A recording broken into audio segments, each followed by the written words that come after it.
Well, here we are again. I'm going to let Horton pick the next topic of this video, just like I let him pick when I talked about Suntup, I believe, right? You picked Suntup Press when I let you pick the book out. Now I want to talk about some of my favorite authors. Now, of course, Horton knows who they are because he reads the same authors and he thinks they're fantastic too. So I'm going to let Horton pick the author that he feels I should talk about right now. So what do you say, Horton? Now I know they're all on this case. I at least have one or two editions. So let's see. Where should we start? On the top. Okay, let's go.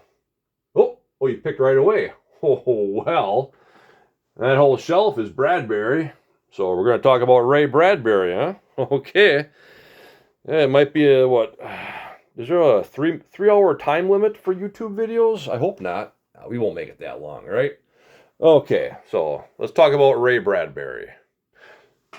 So, with Ray Bradbury, I pretty much have a shelf and another shelf. I've got miscellaneous ones on other shelves and other cases. I wouldn't be able to contain them all just on two shelves. Basically, with Ray Bradbury, it's been a lifelong journey. I can't recommend Ray Bradbury enough. Unfortunately, you can't talk to him. You can't get any signatures from him. He's no longer here. He has moved on. But his large body of work is alive, and it deserves to be read and experienced by everybody of every age. I'm getting my nephew involved with Ray Bradbury. I've already given him one of his children's books. I'm going to be buying, or I should say, I'm going to be giving. I've already bought most of those, and I'm just waiting to give those to him at a further time. Now, as far as what you can expect with the Ray Bradbury story. Well, first of all, who is Ray Bradbury? Well, I could get into his politics or the fact that he never drove a vehicle, and maybe you're like, well, I don't want to read any books by someone that never drove a car. That's crazy. Or his ideas on life, his philosophies. Basically, all you need to know about Ray Bradbury is that he practiced what he preached. And he preached, love what you do and do what you love. And he loved writing. And you can feel the love in his writing, the care and the effort and the skill. His works are masterpieces. He was a master at writing short stories. And he has so many short story collections. Just check out everything available from Ray Bradbury. You know, you got the Martian Chronicles, you got the Illustrated Man, you got the October Country, which was originally the Dark Carnival book. Actually, it was just called Dark Carnival. I always put the in there because of the October Country. It's just a revised version, but check out Dark Carnival too, because they have earlier versions of the stories, and they're all different. But Bradbury would go through, and he would revise his stories every time they would receive a new printing. He would subtly make corrections and revisions and make corrections just to have the tempo flow better, because Bradbury was a perfectionist. Then you've got Something Wicked This Way Comes and Dandelion Wine, which they're both technically novels, even though Dandelion Wine is a serialized novel, pretty much. But it reads like a novel, and it's a great coming-of-age story, just like Something Wicked This Way Comes. A great, great adventure. I'm not going to go through every book. Not right now. I will be going through the Ray Bradbury books one by one, and I'll be covering why each book needs to be read and why you're missing out on something important if you don't. A lot of people categorized Bradbury as a science fiction writer. Now, when Bradbury received that title, I guess you could say, he pushed back on it. He considered himself a fantasy writer. He considered anything fiction really to be more of a fantasy, just anything that's fiction. And he wrote fiction beautifully, and his fiction was very unique. And there's only one way to enjoy it. That's not really to talk about it.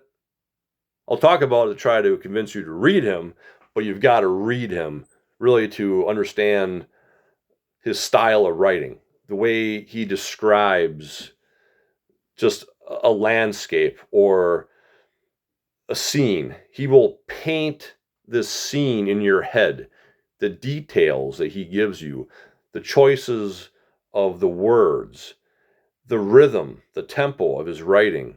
It's just flawless. It's beautiful. He's a true master. And most of his works do consist of short stories. A lot of these collections are short stories. You got some novellas too.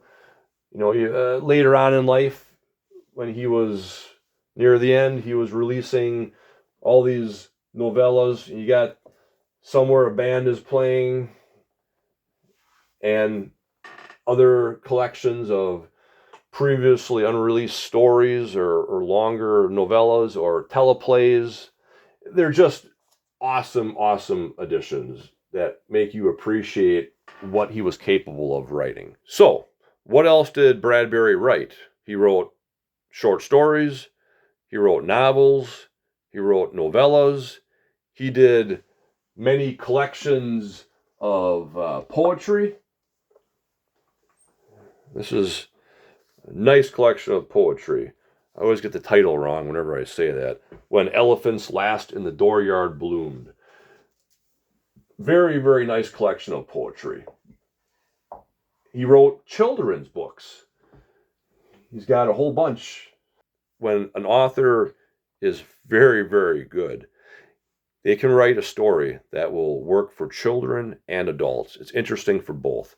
And for Bradbury, he was a true master at any form, but especially the short story. A short story is incredibly difficult to do exceptionally well because you have a lot less words to get your story from the start to the conclusion and actually have it make sense. You have a lot of sacrifices you have to make. You can't meander around. You have to take the most direct route, and you have to make a lot of tough choices. That's why a short story will give you the most bang for your buck if the author can master its form. And Bradbury was one of the best short story writers. Now, again, I'm going to go through and cover all the Bradbury books that I believe that you really deserve to read in order to understand the sheer magnitude of what he really could inspire in people, because he always preached, love what you do and do what you love. And he certainly loved writing, and he certainly loved talking about it, especially later in his life. Now, down below in the description of the video, I do have a link to his website. Check it out. There's some information that you might find interesting, and I do recommend ordering any books. I don't believe you can order books through his website. I believe they connect you to online sellers of his books, but most of his books are still in print. Even if it's just a trade paperback, I would encourage you to at least purchase one of his books that sounds the most appealing to you if you've never read Ray Bradbury. And I would encourage you to at least experience one book that sounds like you would enjoy it. And if you do, there's your gateway into reading his whole body of work. As a Bradburian, I can't praise Ray Bradbury enough. So just go out and experience him And in the future, we will be doing videos covering his books.